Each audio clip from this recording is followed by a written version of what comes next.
Right గా Vemuri Kaveri bus ప్రమాదంలో తమ తమ్ముడిది తప్ప లేదంటే ఎవరిది తప్పన్నది తాము చెప్పలేమన్నారు బైక్ నడిపిన శివశంకర్ సోదరుడు శ్రీహరి.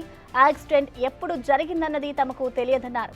స్పాట్ లో తాము లేమని వేరే వాళ్ళు చెబితేనే తమకు సమాచారం తెలిసిందన్నారు.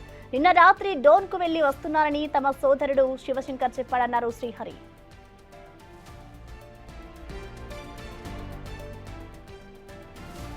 శ్రీహరి బస్సు ప్రమాదంలో మా తమ్ముడు బైక్ యాక్సిడెంట్ అనేది మా తమ్ముడే సార్. ఎప్పుడు జరిగింది అనేది కూడా తెలియదు సార్. మాకు పొద్దున పనికి లేస్తాం మేము 7-7:30 కల్లా అట్లా లేస్తాం. లేచి పని పోయేటోళ్ళం సార్ మేము. అప్పుడు ఆ టైంలో లేస్తే మా మామకి ఫోన్ చేసి ఇట్లా మీ పిల్లోడేనేమో చూద్దురండి యాక్సిడెంట్ అయి పడిపోయినాడు. క్లియర్గా ఫోటోలు వచ్చినాయి సార్. ఎవరిది తప్ప అనుకున్నాను సార్. ఎవరిది తప్పనాడు మేము చూసినామా సార్. మేము ఇద్దరం సార్. మా తమ్మునికి 21 years సార్. పెళ్ళి కాలేదు సార్. నిన్న నైట్ పని పోయేసినాడు.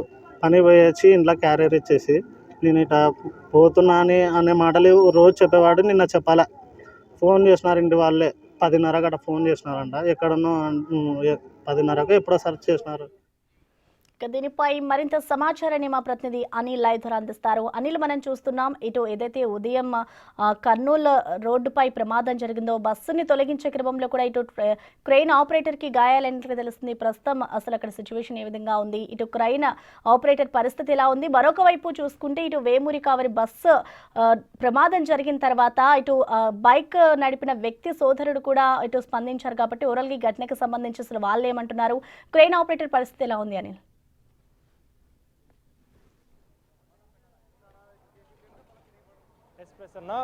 ప్రమాదానికి గురైనటువంటి బస్సుని తొలగిస్తుండగా అపశృతి చోటు చేసుకుందని చెప్పాలి. ముఖ్యంగా ప్రమాదానికి గురైన బస్సుని తొలగిస్తున్న క్రమంలో ఇటు జేసీబీ క్రెయిన్ సహాయంతో అయితే ఒక ప్రాంతానికి తొలగించే క్రమంలో ఆ క్రెయిన్ వాహనానికి సంబంధించి ముందు భాగంలో ఆ క్రెయిన్ అయితే తొలగించారు.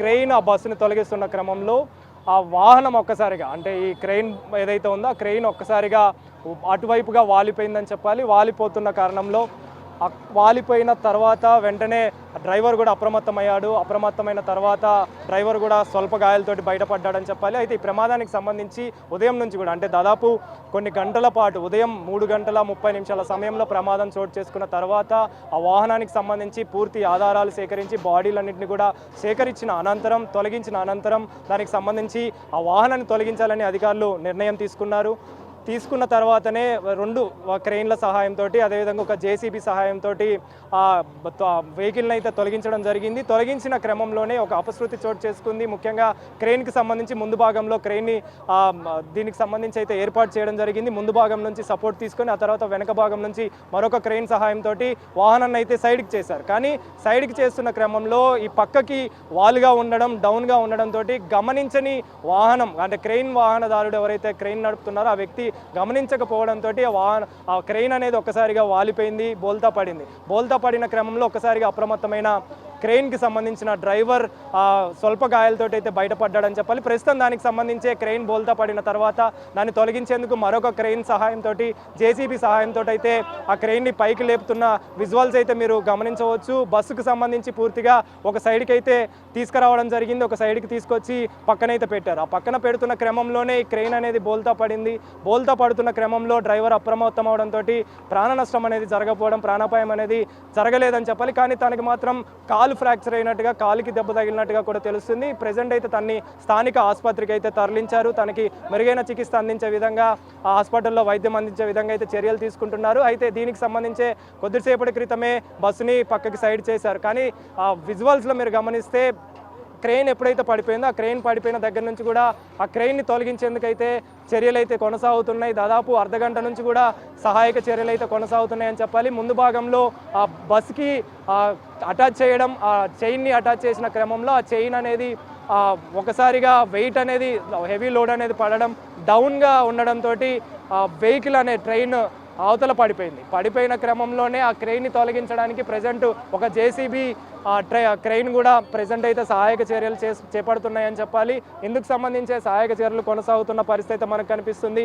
బస్సు విషయానికి వస్తే బస్సు అయితే పూర్తిగా దగ్ధమైన క్రమంలోనే ట్రాఫిక్కి అంతరాయం కలగకుండా బస్సును కూడా సైడ్కి అయితే చేశారు. ఉదయం నుంచి కూడా ట్రాఫిక్ క్లియర్ చేసుకుంటూ ట్రాఫిక్కి అంతరాయం కలగకుండా ఒక రోడ్ సైడ్ నుంచి అయితే వెహికల్స్ని పంపిస్తున్న క్రమంలో ఇప్పుడు ఆ బస్సును అయితే తొలగించారు. ఈ రోడ్డు నుంచి వాహనాల్ని పంపించే విధంగా సహాయక చర్యలు చేసే విధంగా చర్యలు చేపట్టడానికి బస్సును అయితే తొలగిస్తున్న క్రమంలోనే ఈ విధంగా అపశృతి చోటు చేసుకోవడం, అదేవిధంగా వెహికల్ బోల్తా పడడం అనేది ప్రజెంట్ ప్రమాదం చోటు చేసుకున్న పరిస్థితి అయితే మనకు కనిపిస్తుంది. కానీ అందులో ఉన్న డ్రైవర్ మాత్రం ప్రస్తుతం సురక్షితంగా ఉన్నాడు. దానికి సంబంధించి అతనికి వైద్యం కూడా అందిస్తున్నట్టుగా కూడా తెలుస్తుంది. ప్రస్తుతం అయితే దీనికి సంబంధించి సహాయక చర్యలు అయితే కొనసాగుతున్నాయి. ప్రసన్న, ముఖ్యంగా ఈ ఘటనకు సంబంధించి కావచ్చు, ఉదయం 3:30 ఘటన చోటు చేసుకోగా ఆ బస్సుకు సంబంధించి ఆధారాలు సేకరించడం కావచ్చు, అదేవిధంగా ఆ బాడీలన్నింటినీ 19 బాడీల్ని తొలగించడం జరిగింది, వెలికి తీయడం జరిగింది. వెలికి తీసిన తర్వాత క్లూస్ టీం కూడా ఫోరెన్సిక్ టీంకి సంబంధించి కూడా క్లూస్ అన్ని సేకరించారు. క్లూస్ అన్ని సేకరించిన తర్వాత ఆ బస్సును తొలగించాలని అధికారులు నిర్ణయం తీసుకున్న నేపథ్యంలోనే ఆ బస్సును తొలగిస్తున్న క్రమంలో ఆ బస్సుని పక్కకు తొలగిస్తున్న క్రమంలోనే ముందు భాగంలో ఏర్పాటు చేసిన క్రెయిన్ ఏదైతే ఉందో ఆ క్రెయిన్ ఒకసారిగా బోల్తా పడిన క్రమంలోనే హఠాత్తుగా ఈ పరిణామం చోటు చేసుకోవడం, ఒకసారిగా అప్రమత్తమైన డ్రైవర్ వెంటనే సైడ్కి వెళ్ళిపోయాడు. బయటికి వచ్చిన సిచ్యువేషన్ అయితే మనం చూడొచ్చు. అయితే దానికి సంబంధించి అతనికి ఎలాంటి ప్రమాదం అయితే చోటు చేసుకోలేదు, కానీ స్వల్ప గాయం అయితే అయినట్టుగా కూడా తెలుస్తుంది. విజువల్స్లో చూడొచ్చు. మొత్తానికైతే క్రెయిన్ అయితే బయటికి తీశారు, క్రెయిన్ అయితే పైకి లేపారని చెప్పాలి. ఇందులో భాగంగానే ప్రజెంట్ అధికారులు సత్వర చర్యలు అయితే తీసుకొని ఆ క్రెయిన్ అయితే లేపారని చెప్పాలి. అంటే అనిల్, సో మొత్తానికి చూసుకుంటే ఏదైతే బస్సు ప్రమాదం జరిగిన తర్వాత రష్ ఏదైతే ఉంటుందో అదంతా కూడా ఇప్పటికి క్లియర్ అయిపోయినట్లు అనుకోవచ్చా?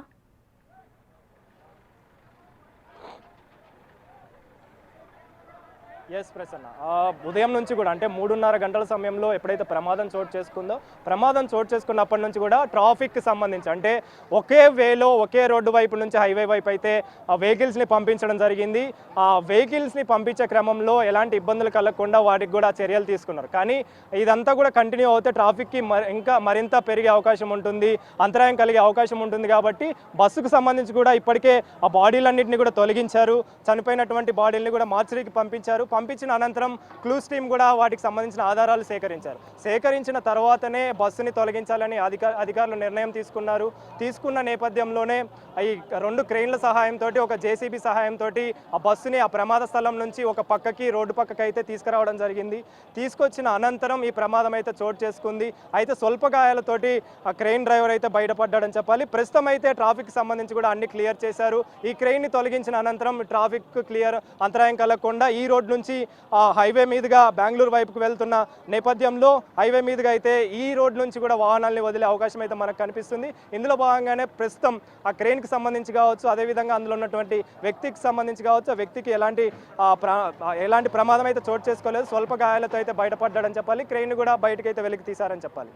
అయితే అనిల్, ఇప్పటికే ఈ ఘటనకి సంబంధించి కూడా ఏపీ ప్రభుత్వం సీరియస్ అయింది. అసలు ఓవరాల్గా ఈ ఘటనకి సంబంధించి చూసుకుంటే అసలు ఎంత మందిపై ఇప్పటివరకు పోలీసులు కేసులు ఫైల్ చేశారు, డీటెయిల్స్ ఏంటి?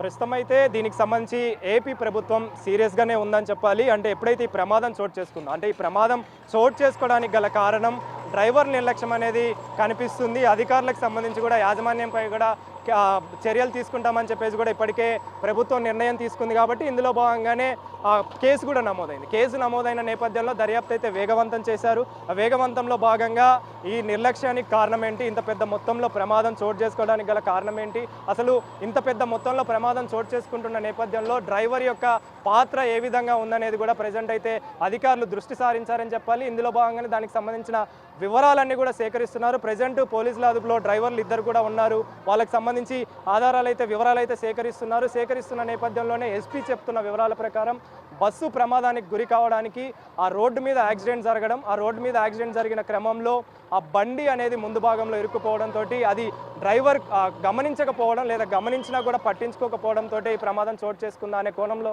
ప్రజెంట్ అయితే దర్యాప్తు చేస్తున్నారని చెప్పాలి. దీనికి సంబంధించే అధికారులు కూడా దర్యాప్తు వేగవంతం చేశారని చెప్పాలి.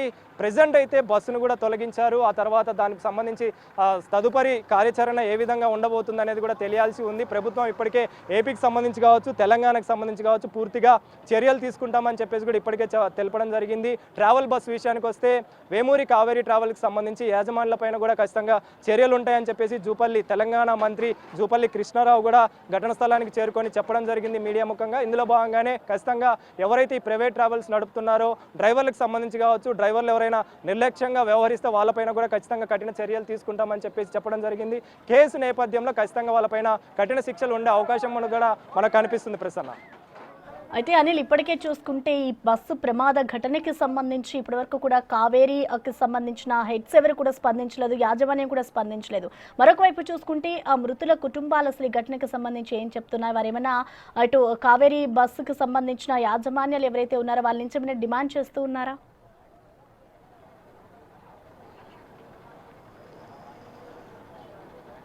ఎస్ ప్రసన్న, ఆ బాధిత కుటుంబానికి సంబంధించి ఉదయం మనం ఒక ప్రత్యక్ష సాక్షి ఐ విట్నెస్ అయినటువంటి రమేష్తో కూడా మాట్లాడడం జరిగింది. అతను కాపాడే సిచ్యువేషన్లో కుటుంబాన్ని కాపాడుకున్నాడు, కానీ తన అన్నని తన కుటుంబాన్ని అంటే తన అన్న భార్య అయినటువంటి భార్యని కావచ్చు, అదేవిధంగా పిల్లల్ని కావచ్చు, వాళ్ళని కాపాడుకోలేకపోయామని చెప్పేసి పూర్తిగా ఇది డ్రైవర్ మాకు చెప్పకపోవడంతో ఈ ప్రమాదం చోటు చేసుకుంది. మాకు ముందుగానే చెప్పింటే ఖచ్చితంగా మేము కూడా ప్రాణాలతోటి అంటే మా అన్న వాళ్ళు కూడా ప్రాణాలతోటి బయటపడేవారని చెప్పేసి కూడా ఆ బాధితులు చెప్తున్న పరిస్థితి. ఖచ్చితంగా ఎవరైతే దీనికి కారకులు ఉన్నారో, దీనికి సంబంధించి ఎవరైతే నిర్లక్ష్యం వ్యవహరించారో వాళ్ళపైన ఖచ్చితంగా చర్యలు తీసుకోవాలి, కఠిన చర్యలు తీసుకోవాలని చెప్పేసి కూడా బాధిత కుటుంబాలు చెప్తున్న పరిస్థితి మనకు కనిపిస్తుంది. ముఖ్యంగా ఈ ఘటన చోటు చేసుకున్న నేపథ్యం కనుక గమనిస్తే దానికి ముందు భాగంలో ఎప్పుడైతే ప్రమాదం చోటు చేసుకున్న వెంటనే డ్రైవర్లు చెప్పకపోవడం, డ్రైవర్లు తప్పించుకునే ప్రయత్నం చేయడం, ఆ ప్రయాణికుల్ని అప్రమత్తం చేయకపోవడం, అలర్ట్ చేయకపోవడమే ఇంత పెద్ద మొత్తంలో ప్రమాదం చోటు చేసుకోవడానికి గల కారణమని చెప్పాలి. ముఖ్యంగా మొదటి భాగంలో మంటలు చెలరేగాయి, ఆ తర్వాత మంటలు కొద్దిగా బస్సు మొత్తం కూడా వ్యాపించాయి. వెనక భాగం వరకు కూడా మంటలు వ్యాపిస్తున్న క్రమంలోనే అప్రమత్తమైనటువంటి ప్రయాణికులు వెంటనే తప్పించుకోవడానికి ప్రయత్నించారు. కానీ ఎక్కడ కూడా తప్పించుకోవడానికి అవకాశం లేకుండా పోయిందని చెప్పాలి. అంటే 19 మంది కూడా వెనక భాగంలో నుంచి తప్పించుకోవడానికి ప్రయత్నం చేశారు. కానీ ఒక్కసారిగా మంటలు చెలరేగడం, ఆ తర్వాత దట్టమైన ఆ పొగ అలుముకోవడంతో అక్కడే చాలా వరకు కూడా అపస్మారక స్థితికి ప్రయాణికులు వెళ్ళిపోయారని చెప్పాలి. వెళ్ళిపోయిన క్రమంలోనే ఆ సహజీవ దహనం అయిన పరిస్థితి అయితే మనకు కనిపిస్తుంది. వెనక భాగంలోంచి వెళ్ళడానికి ప్రయత్నించిన కొంతమంది కూడా చాలా వరకు కూడా ప్రయత్నించారు, కానీ బయటికి రాలేని పరిస్థితి. ఇందులో భాగంగానే 19 మంది కూడా చనిపోయారు. ఆ తర్వాత వాళ్ళకి సంబంధించి మార్చిరికి కూడా తరలించారు. అయితే దీనికి సంబంధించే ఇంత పెద్ద మొత్తంలో ప్రమాదం చోటు చేసుకుందంటే ఖచ్చితంగా దీని వెనకాల ఎవరున్నారు, ఇంత నిర్లక్ష్యంగా వ్యవహరించడానికి గల కారణం ఏంటనే కోణంలో ప్రజెంట్ అయితే అధికారులు దర్యాప్తు ముమ్మరం చేశారు, వేగవంతం చేశారని చెప్పాలి. ఈ వేగవంతంలో భాగంగానే ఎవరైతే ఇందులో నిర్లక్ష్యం వ్యవహరించిన వారి పట్ల ఖచ్చితంగా కఠిన చర్యలు తీసుకుంటామని చెప్పేసి అయితే అధికారులు చెప్తున్నారు. అదేవిధంగా బాధిత కుటుంబాలకు సంబంధించి కూడా ఎవరైతే ఇందుకు నిర్లక్ష్యం వ్యవహరించారు అంటే మాకు చెప్తే మేము ఖచ్చితంగా బయటికి ప్రాణాలతోటి బయటికి వచ్చేవాళ్ళు, మా అన్న వాళ్ళు కావచ్చు, మా కుటుంబ సభ్యులు కావచ్చు, మిత్రులు కావచ్చు, వాళ్ళంతా కూడా బయటికి వచ్చేవాళ్ళు, మిగిలిన వారు కావచ్చు. కానీ డ్రైవర్ చెప్పకపోవడంతో ఇంతటి ప్రమాదం చోటు చేసుకుందనేది మాత్రమైతే ప్రయాణికులు చెప్తున్న, ప్రత్యక్ష సాక్షులు చెప్తున్న పరిస్థితి మనకు కనిపిస్తుంది. దీనికి సంబంధించి అధికారులు కూడా దర్యాప్తు వేగవంతం చేశారు. దర్యాప్తులో భాగంగా ఎవరైతే ఇందుకు నిర్లక్ష్యం వ్యవహరించారో వాళ్ళ పట్ల ఖచ్చితంగా కఠిన చర్యలు తీసుకుంటామని కూడా అధికారులు చెప్తారని చెప్పాలి. Right, thank you Anil. So మొత్తానికి ఇటు కర్నూలు ప్రమాదంలో బస్సును తొలగిస్తూ ఉండగా కూడా ఇటు క్రేన్ అయితే బోల్తా పడింది. ఇటు క్రేన్కి సంబంధించిన ఒక వ్యక్తికి అయితే గాయాలైనట్లుగా తెలుస్తుంది. మరొక వైపు చూసుకుంటే ఈ ఘటనకు సంబంధించి ఇప్పటికే ప్రభుత్వం కూడా సీరియస్ అయింది. దీనికి బాధ్యులు ఎవరైతే ఉన్నారో వారిపై అయితే ఇప్పటికే పోలీసులు కేసు నమోదు చేశారు. మరికొంతమందికి కూడా కావేరీ ట్రావెల్స్ యాజమాన్యానికి కూడా నోటీసులు ఇచ్చి అదుపులోకి తీసుకుంటామంటూ కూడా పోలీసులు